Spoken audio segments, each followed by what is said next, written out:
The ice on Little Birch Lake was starting to break, great plates of it shifting and groaning like something ancient waking up.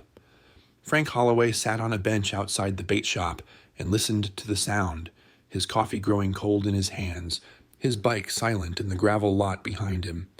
3 months since Eleanor died, 94 days since he'd watched the last light leave her eyes and felt something in himself go dark with it. 7 years of caring for her as the Alzheimer's took her piece by piece, and he'd thought he was ready. Thought he'd done his grieving in slow motion, losing her one memory at a time. He wasn't ready. You were never ready.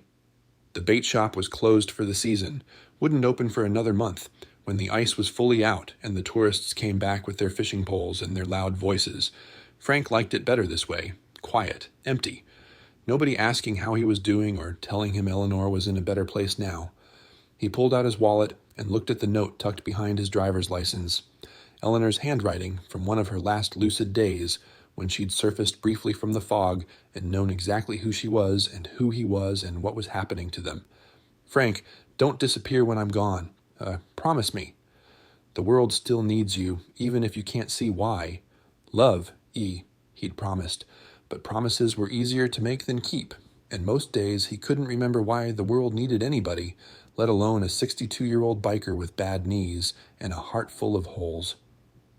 The boy appeared from around the corner of the building.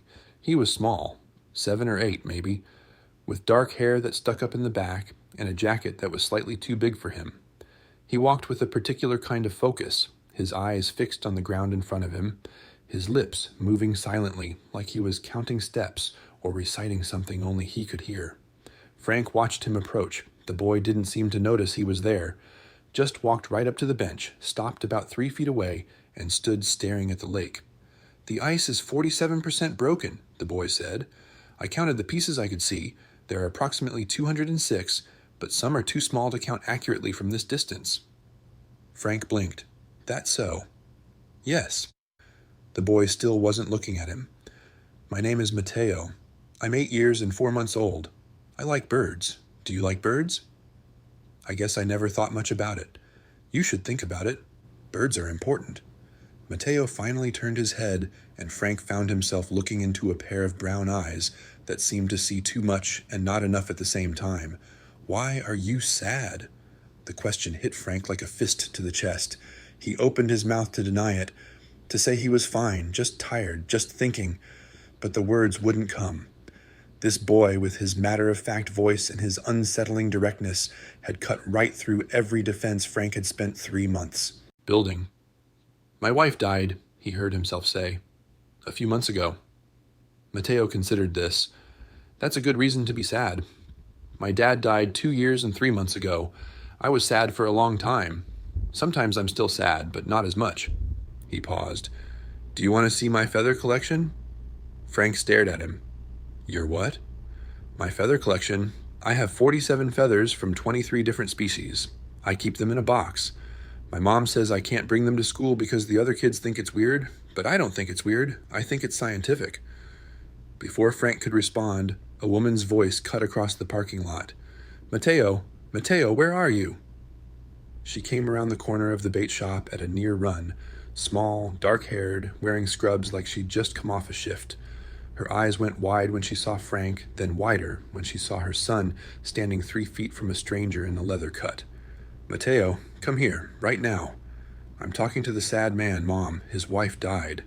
The woman flinched. Her eyes met Frank's, and he saw fear there. Not of him exactly, but of everything. Of a world that didn't understand her son, that saw his differences as dangers instead of gifts. I'm sorry, she said, pulling Mateo toward her. He says whatever he's thinking. He doesn't mean to be rude. He wasn't rude. Frank stood slowly, his knees protesting. He was honest. That's rare. The woman studied him, her hand tight on Mateo's shoulder. Frank knew what she was seeing, the leather vest, the patches, the gray beard, and weathered face of a man who'd lived hard. He didn't blame her for being cautious. The world had taught her to be. I'm Frank, he said. Most people call me Ghost. I'm with the North Country Riders, out of Duluth. We're not the kind of club you need to worry about. I'm Rosa. She didn't offer her hand. We should go, Mateo. But I didn't show him my feathers. Another time. You always say another time. Another time never comes. Mateo's voice was rising, taking on an edge that Frank recognized. The sound of a kid who'd learned that the world didn't make sense and was tired of pretending it did. Rosa's face tightened with exhaustion and something deeper. Mateo, please. It's okay. Frank reached into his pocket and pulled out the photograph he kept there. Him and Eleanor on their wedding day, 37 years ago, sitting on his bike with matching grins. You want to see something? This is my wife, the one who died. Mateo stopped mid-protest and looked at the photo. His eyes moved over it with that same cataloging focus he'd given the ice. She's pretty. Her dress has lace on it. 47 pieces of lace, approximately. He looked up at Frank. You're smiling in this picture. You should smile more. Smiling releases endorphins and reduces cortisol. Mateo, Rosa started. He's right. Frank tucked the photo away. I should smile more. Eleanor would have said the same thing. Rosa was quiet for a moment. Her grip on Mateo's shoulder loosened slightly. I'm sorry about your wife, she said, and this time her voice was softer. I know what it's like. My husband, Mateo's father, he passed 2 years ago. Motorcycle accident. Her eyes flicked to Frank's bike in the parking lot. He rode too. I'm sorry. Yeah. Rosa looked at her son, at the way he was still staring at the space where the photograph had been. We should go. Mateo has a meeting at school tomorrow. They want to talk about his placement. She said the word like it tasted sour. What kind of placement? The kind where they put him in a room with other kids who are different and pretend they're helping. Rosa's jaw tightened. He's not broken. He just sees the world differently. But they don't understand that. They just want him to be easier to manage. Frank looked at Mateo, at his too big jacket and his moving lips and his eyes that saw the world in percentages and feather counts. He thought about Eleanor who had spent 30 years as a special education teacher, who had fought for kids like this, who had come home furious and exhausted and triumphant by turns. Don't disappear, she'd written. The world still needs you. Where's the meeting? He asked.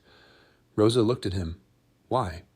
Because my wife spent her whole career fighting for kids like your son, and I spent 30 years watching her do it. Frank pulled a card from his wallet. The club's number, his name, the address of the VFW hall where they met. I'm not a lawyer. I'm not a teacher. But I know people who are, and I know what Eleanor would say if she were here. What would she say?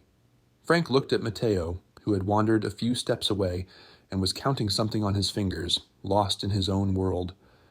She'd say every kid deserves someone in their corner, and sometimes the best person for the job is the one nobody expected. Rosa took the card. She didn't say anything, but she didn't throw it away either. Come on, Mateo, time to go. Okay. Mateo turned and looked at Frank one more time. You should come see my feathers sometime. I have a loon feather. Loons are my favorite. They mate for life, like swans, but they're better because their call sounds like laughing. He walked away with his mother, still talking about loons, his voice fading into the sound of breaking ice. Frank sat back down on the bench and looked at the lake. The photograph was warm in his pocket, pressed against his chest. Don't disappear. He pulled out his phone and dialed a number he hadn't called in months. Hey, Charlie, it's Ghost. You still know that disability rights lawyer, the one who helped with Tommy's kid? He listened for a moment. Good. I might need her number. There's a boy I think she should meet. The school was one of those buildings that tried too hard to look cheerful. Bright colors on the walls, motivational posters everywhere, the kind of aggressive optimism that made Rosa's teeth hurt. She sat in the hallway outside the principal's office, her hands folded in her lap, and tried to remember the last time she'd slept more than 4 hours. Mateo was in class, oblivious to what was happening down the hall. She'd told him she had a meeting with his teachers, which was technically true. She hadn't told him they wanted to move him to the district's alternative learning center, a building on the other side of town where kids who didn't fit got warehoused until they aged out or dropped out or disappeared. The door opened. A woman in a gray blazer stepped out and smiled, the kind of smile that never reached to the eyes. Mrs. Vega, I'm Dr. Paulson, the district's special education coordinator. Please, come in. The office was small and crowded.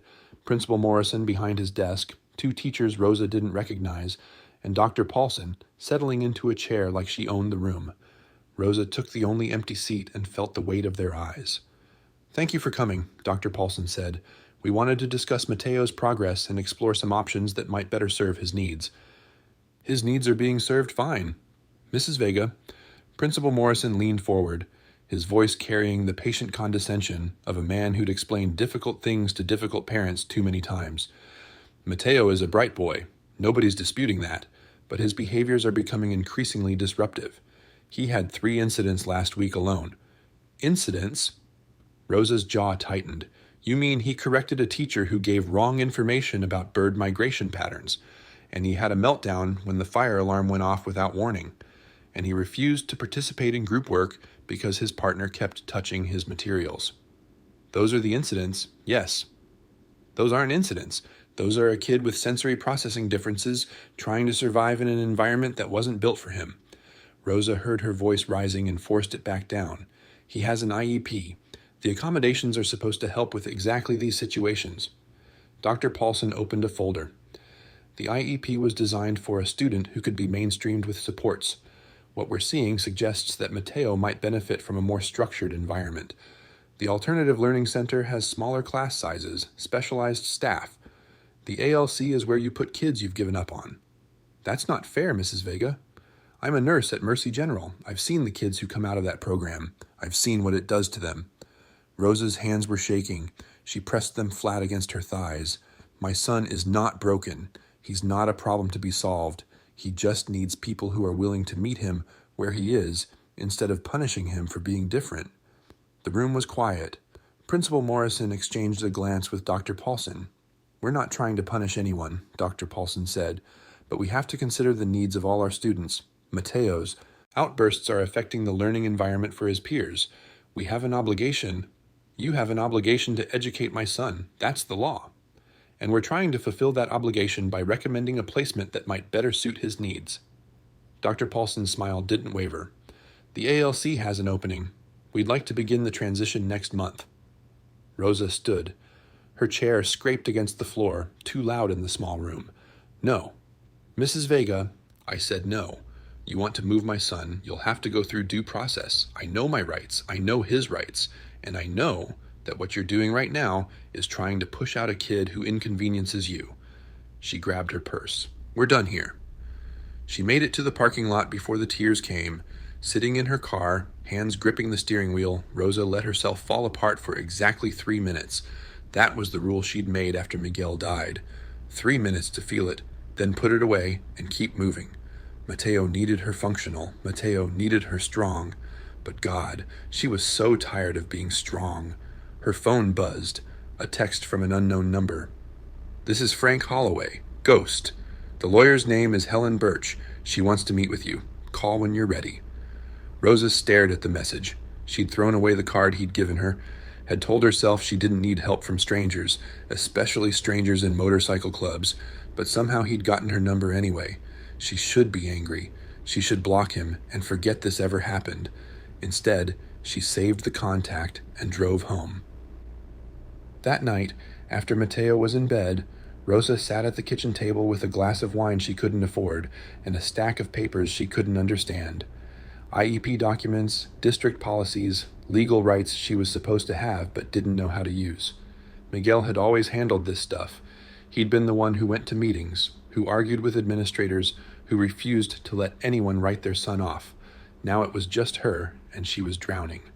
She picked up her phone and stared at Frank's message again. "Call when you're ready." She wasn't ready. She'd never be ready. But Mateo's face kept floating in front of her. His serious eyes, his careful way of counting things, his absolute certainty that birds were important and the world should make sense. She dialed the number. "Hello? It's Rosa, Mateo's mother." A pause. "I'm not ready, but I think I need help anyway." 12 miles away, Dr. Patricia Paulson sat in her home office and stared at Mateo Vega's file. The house was quiet. Her husband was traveling again, her kids grown and gone, the rooms too big for one person. She'd bought a dog last year to fill the silence, but the dog had died in October, and she hadn't been able to bring herself to get another one. She opened the file and looked at Mateo's photograph, a small boy with dark hair and serious eyes, looking slightly to the left of the camera, because direct eye contact made him uncomfortable. Her brother had looked like that in photographs. Same sideways gaze, same intensity, same way of seeing the world in patterns and numbers instead of feelings and faces. Back then they'd called it being difficult. They'd put him in a special school that was really just a holding pen, a place where difficult kids learned they weren't worth the trouble. Tommy had killed himself at 19, left a note that said he was tired of being a problem everyone wanted to solve.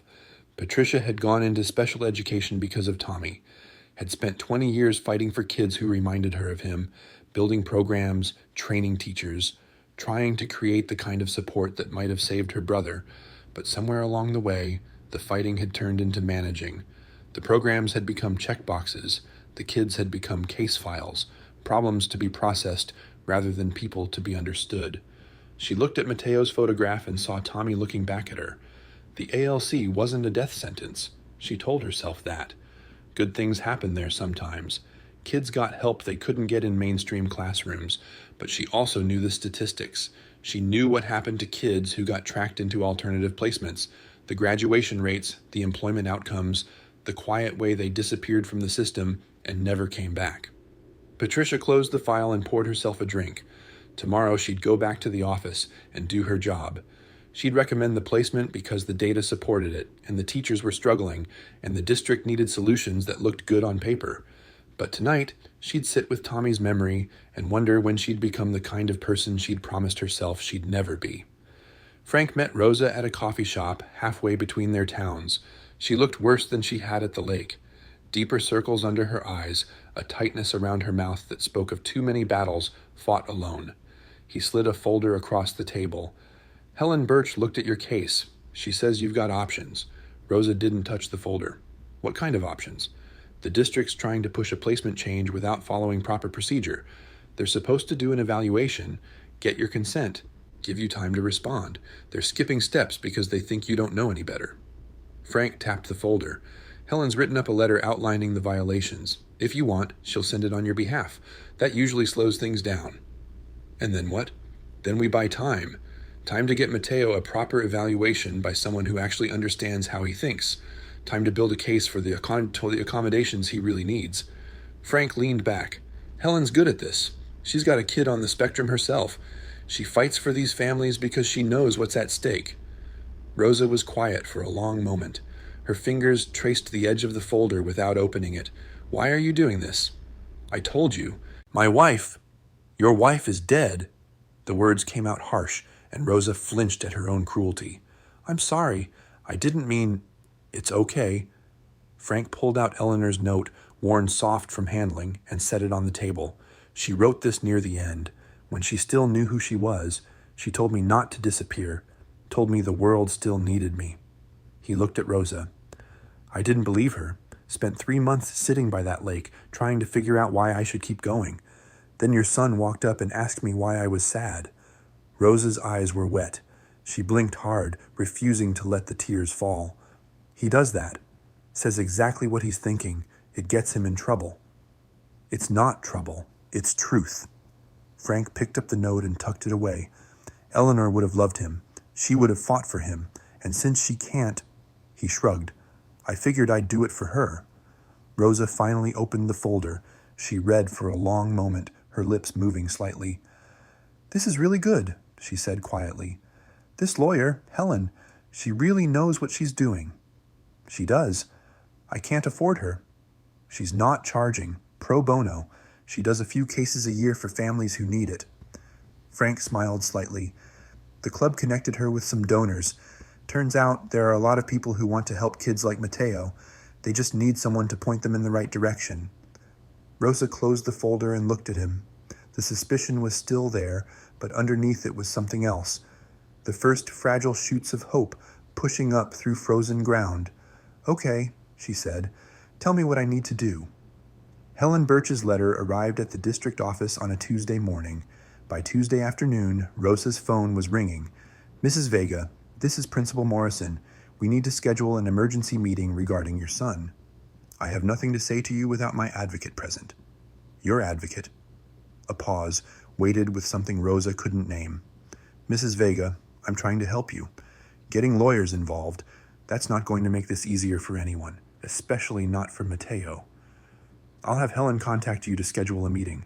She hung up before he could respond, her hands shaking so badly she nearly dropped the phone. This was the right thing to do. She knew it was, but the fear was there anyway. The voice that whispered she was making things worse, that she should have kept her head down and gone along to get along. Miguel would have known what to do. Miguel had never been afraid of anything, but Miguel was dead, and she was alone, and her son was counting on her to be brave enough for both of them. The meeting was scheduled for the following Monday. Helen prepared her for what to expect, the district's tactics, the pressure points, the ways they'd try to make her feel unreasonable for wanting her child educated properly. Rosa listened and took notes and tried to believe she could do this. Then Thursday happened. She was at work when the call came. Mercy General's ER, elbow deep in a trauma case, her phone buzzing in her pocket where she couldn't reach it. By the time she checked her messages, there were 4 voicemails from the school, each one more urgent than the last. Mateo had locked himself in the supply closet. He'd been in there for 2 hours. He wouldn't come out. He wouldn't talk to anyone. The only thing he'd said through the closed door was that he wanted his mother. Rosa drove to the school in a daze, running 2 red lights and barely noticing. When she arrived, there was a police car in the parking lot. Standard procedure, they told her, for situations involving barricaded individuals. The word hit her like a slap. Her 8-year-old son was a barricaded individual. Principal Morrison met her at the door. His face was arranged in a careful sympathy. "Mrs. Vega, I'm glad you're here. He's been asking for you." "What happened?" "There was an incident in the cafeteria. Another student took something from Mateo's lunchbox, a feather, I believe. When Mateo tried to get it back, the situation escalated. He pushed the other student." Morrison paused. "The other student hit his head on a table. He's fine, minor bump, but Mateo saw the blood and, well, he ran." Rosa felt the ground tilt beneath her. "Where's the closet?" "This way." The supply closet was at the end of a long hallway, past clusters of teachers and administrators who watched her with expressions ranging from pity to judgment. Dr. Paulson was there too, standing apart from the others, her face unreadable. Rosa knelt in front of the door. "Mateo, baby, it's Mom." Silence. Then very quietly, "I hurt Owen." "I know, sweetheart. It was an accident. There was blood. Blood means injury. Injury means damage. I damaged Owen." His voice was climbing, the way it did when the world stopped making sense. "I'm dangerous. They're right. I should go to the other school where I can't hurt anyone." Rosa pressed her forehead against the door. Behind her, she could feel the eyes of everyone watching, waiting to see how the difficult mother handled her difficult son. "Mateo, listen to me. You are not dangerous. You were trying to get your feather back. Owen shouldn't have taken it. But I pushed him. Pushing is violence. Violence is wrong.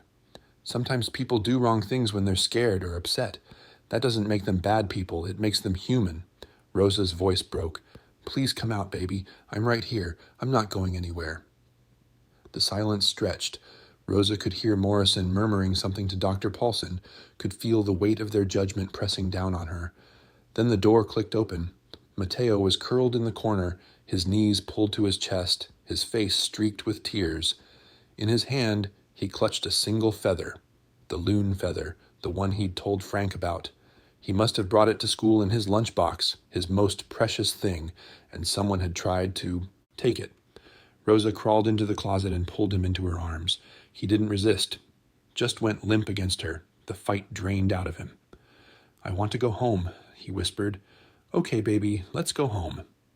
She carried him past the teachers and the administrators and the police officer who looked embarrassed to be there. She didn't look at any of them. She didn't say a word. In the parking lot, she found Frank Holloway leaning against his motorcycle. "I heard," he said. "Charlie's wife works in the front office. Called me as soon as it happened." Rosa stopped. Mateo was heavy in her arms, his face buried in her neck. "You shouldn't be here."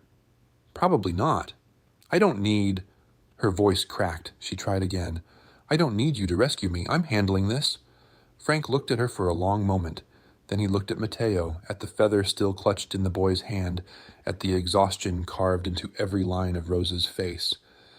"Eleanor used to say the same thing," he he said quietly. Every time the Alzheimer's got worse, every time she forgot my name or couldn't find her way home. I'm handling this, Frank. I don't need help. And I let her say it because I didn't know what else to do. He pulled Eleanor's note from his pocket. She wrote this 3 weeks before she died, told me she was sorry for pushing me away, said she'd spent so long being strong that she forgot how to let anyone carry her. Rosa was crying now, the tears running down her face, too tired to stop them.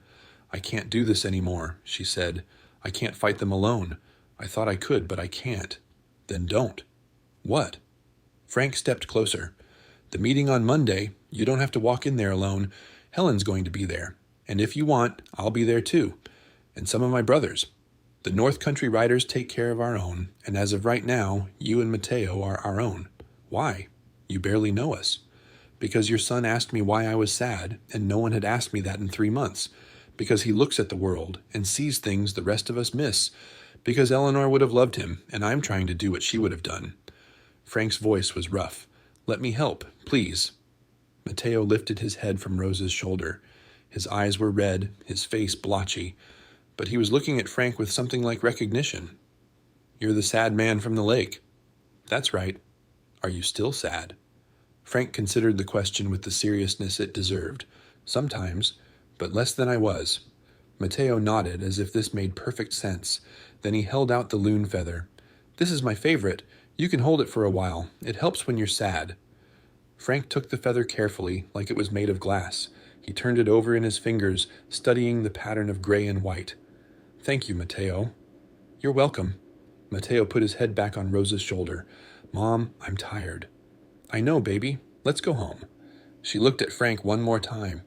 The sun was setting. Behind him, turning the sky orange and pink, and for a moment, he looked less like a stranger and more like something she'd been waiting for without knowing it.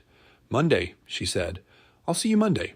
Frank nodded. He was still holding the feather. Rosa carried her son to the car and drove home through the fading light.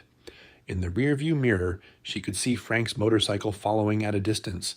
Not crowding, not pushing, just there. For the first time in 2 years, she didn't feel alone.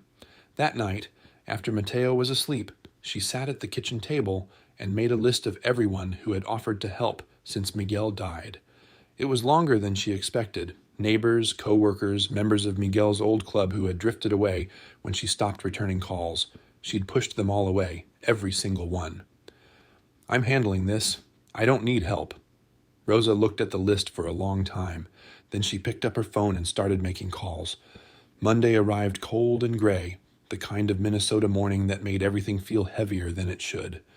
Rosa sat in her car outside the district office, watching the clock tick toward 9, trying to remember how to breathe. Helen Birch had arrived 20 minutes early, was already inside reviewing documents. She'd called Rosa at 7 to go over the strategy one more time. Stay calm, don't react to provocation, let the evidence speak for itself. Rosa had written the key points on her palm like a student cheating on a test. At 8:47, the motorcycles appeared. They came from the north, a line of headlights cutting through the gray morning. Rosa counted 12 bikes pulling into the parking lot, their engines rumbling in unison before falling silent. Frank was at the front, his silver beard catching the weak light, and behind him came men and women she didn't recognize, patches from the North Country Riders, a few from other clubs, all of them climbing off their bikes and forming a loose semicircle near the building's entrance. They didn't block the doors, didn't make threats or demands. They just stood there, visible, present, a reminder that Rosa wasn't walking into this alone. She got out of her car and walked toward them. You came, she said. Frank shrugged. Said we would. I didn't think. She stopped, not sure how to finish the sentence. That's the thing about asking for help. Frank pulled something from his pocket, the loon feather, carefully preserved.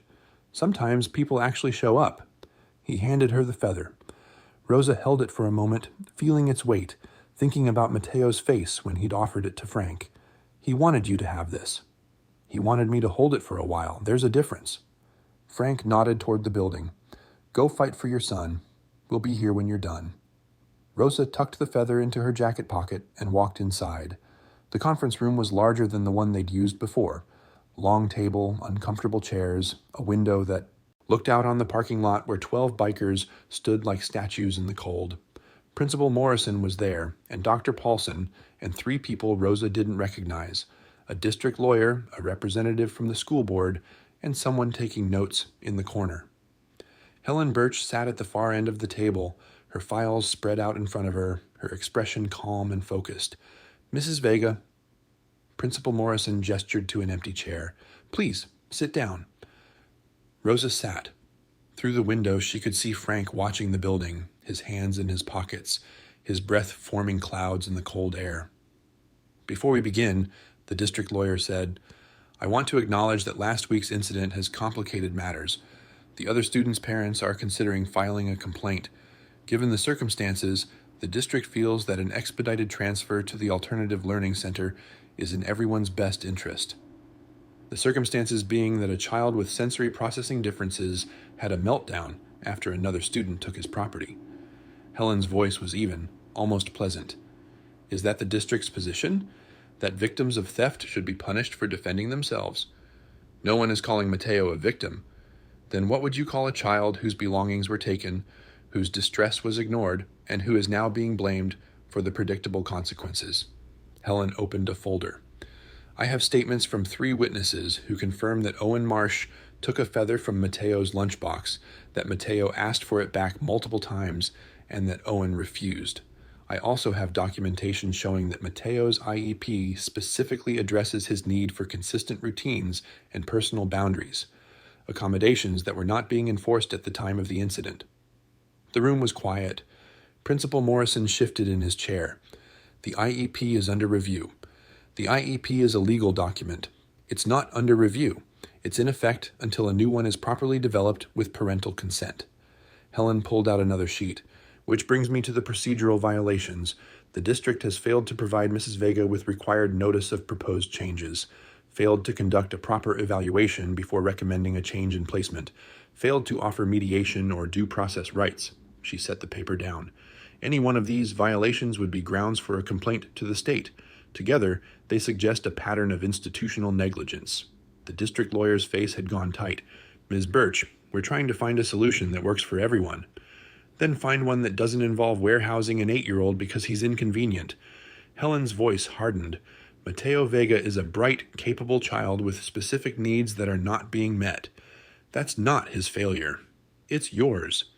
And rather than addressing it, you're trying to make him someone else's problem." Rosa watched the school board representative lean over and whisper something to the district lawyer. Through the window, she could see more people gathering in the parking lot, not just bikers now, but others. A news van had arrived. Someone was filming on their phone. Dr. Paulson had been silent through all of this, her eyes fixed on the table. Now she spoke. "May I say something?" Everyone turned to look at her. "I've been doing this job for 22 years. I've seen hundreds of children move through our special education programs, and I've told myself every single time that I was doing what was best for them." She looked up, and Rosa was startled to see tears in her eyes. "But that's not always true. Sometimes I've done what was easiest, what made the numbers look good, what kept parents from complaining and teachers from quitting and administrators from asking difficult questions." "Patricia," Principal Morrison started. "I had a brother," Dr. Paulson continued, as if he hadn't spoken. "Tommy. He was like Mateo, saw the world differently, couldn't make himself fit into spaces that weren't built for him. They put him in a special school when he was 12, said it was for his own good." Her voice cracked. "He killed himself at 19, left a note saying he was tired of being everyone's problem." The room was absolutely still. "I got into this field because of Tommy, because I wanted to make sure no other kid went through what he went through. But somewhere along the way, I forgot." Dr. Paulson looked at Rosa. "I forgot that these aren't case files. They're children. They're someone's whole world." She turned to Principal Morrison. "I can't recommend this placement, not in good conscience. Mateo Vega belongs in a mainstream classroom with proper support we should have been providing all along." The district lawyer's mouth opened, closed, opened again. "Dr. Paulson, you can't just—" "I can, and I am." She stood, gathering her papers. "Mrs. Vega, I owe you an apology. I owe your son an apology. I don't expect you to forgive me, but I want you to know that I'm going to do everything in my power to make this right." She walked out of the room. Through the window, Rosa watched her push through the front doors, stop when she saw the crowd, and then keep walking toward her car with her head down and her shoulders shaking. The silence stretched. Finally, the school board representative cleared her throat. "Perhaps we should take a brief recess?" The recess lasted 45 minutes. Rosa waited in the hallway with Helen, watching through the window as the crowd outside continued to grow. Someone had brought coffee for the bikers. A woman Rosa didn't recognize was talking to the news crew, gesturing toward the building. "What's going to happen?" Rosa asked. "They're scrambling." Helen smiled slightly. "Dr. Paulson just blew up their entire strategy. Without her recommendation, they don't have grounds for the placement change." "She didn't have to do that." "No, she didn't." When they reconvened, the district's tone had changed entirely. The placement recommendation was withdrawn. Mateo would remain in his current classroom with enhanced supports, a dedicated aide, sensory accommodations, a revised IEP developed with Rosa's input. The district would also provide compensatory services for the months of inadequate support. Rosa signed the paperwork in a daze. It didn't feel real. After 2 years of fighting alone, of being dismissed and ignored and made to feel like the problem, it didn't feel real. Helen walked her out of the building. The crowd in the parking lot had grown to nearly 50 people. Bikers, neighbors, parents from the school, strangers who'd seen the news coverage and come to show support. Frank was waiting by her car. "How'd it go?" "We won." Rosa's voice sounded strange to her own ears. "He gets to stay. They're giving him real support." Frank nodded. He didn't smile, but something in his face softened. "Good. I couldn't have done it without you, without all of you." Rosa looked at the crowd, at the faces of people who had shown up for a child they'd never met, for a family they didn't know. "I don't understand why. I pushed everyone away for so long. Why did you come back?" Frank was quiet for a moment. Then he pulled out Eleanor's note, the paper worn soft now, the creases deep from handling. "My wife wrote this when she was dying. Told me not to disappear. Told me the world still needed me." He looked at Rosa. "I didn't believe her. Spent 3 months trying to figure out what I was supposed to do with whatever time I had left. Then your son walked up and asked me why I was sad. And that was enough?" "It was a start." Frank tucked the note away. "Eleanor used to say that the world gets saved one kid at a time, not by big gestures or grand plans, but by people showing up for each other when it matters. She showed up for 30 years. I'm just trying to do what she would have done." Rosa reached into her pocket and pulled out the loon feather. She held it out to him. "Mateo wanted you to have this. For real this time. He said loons mate for life, and they sound like they're laughing, and those are both good things." Frank took the feather. He turned it over in his hands, studying the gray and white pattern, the delicate barbs that caught the morning light. "Tell him I said thank you. Tell him yourself." Rosa smiled. "Come to dinner on Saturday, both of you, all of you. I make terrible enchiladas, but Mateo will talk your ear off about birds, and there's nowhere I'd rather be." Frank looked at the feather, at Rosa, at the crowd still gathered in the parking lot. Something shifted in his face. The grief still there, would probably always be there, but lighter somehow. Carried. "Saturday," he said. "I'll be there." He walked back to his bike, the feather tucked carefully in his vest pocket, next to Eleanor's note. The other riders were starting their engines, the rumble building like thunder rolling across the parking lot. Rosa watched them go. Then she got in her car and drove to pick up her son, to tell him that he was staying exactly where he belonged. The ice went out on Little Birch Lake the second week of April. Frank sat on the same bench outside the bait shop where he'd been sitting 6 months earlier, watching the open water sparkle in the spring sunshine. The world smelled different now. Wet earth and new growth, and something that might have been hope, if he let himself name it. Mateo sat beside him, a field guide to Minnesota birds open on his lap, his binoculars trained on a pair of loons floating near the far shore. "They came back," Mateo said. "The same pair from last year. I can tell because the male has a notch in his left wing." "How do you know it's the same one?" "Because I documented it." Mateo said this like it was the most obvious thing in the world. "I have photographs and measurements from last April. The notch is distinctive, probably from a fishing line injury. It healed, but the feathers grew back asymmetrical." Frank smiled. 6 months ago, he wouldn't have known what to say to a kid like Mateo, wouldn't have known how to meet him where he was, how to see his differences as gifts instead of obstacles. Eleanor would have known. She'd spent her whole life knowing, but Frank was learning. Slowly, imperfectly, one conversation at a time. "You think they remember this place?" he asked. "The loons? Loons have strong sight fidelity. They return to the same nesting territory year after year, sometimes for their entire lives." Mateo lowered the binoculars and looked at Frank with that sideways gaze that had become familiar. "Do you think people are like that? Do we return to the places that matter?" Frank thought about Eleanor, about the 37 years they'd shared, about all the places that had mattered to them, the little church where they'd gotten married, the house they'd built together, the lake where they'd spent their anniversaries, sitting on this very bench, watching the ice come and go. "I think we do," he said, "even when it hurts, maybe especially then." Mateo considered this. Then he went back to watching the loons. The school year had finished better than anyone expected. With the new aid and the proper accommodations, Mateo had thrived. Not perfectly, not without struggles, but well enough. His teacher had sent Rosa a note on the last day saying that having Mateo in her class had made her a better educator, that she'd learned more from him than he'd learned from her. Rosa had framed the note and hung it in the kitchen next to a photograph of Miguel on his motorcycle and a crayon drawing Mateo had made of their new extended family. Stick figures in leather vests standing next to a small house, a woman with dark hair and a boy holding a feather. She and Frank had fallen into an easy rhythm over the months. Saturday dinners that stretched into Sunday mornings. Phone calls about nothing in particular.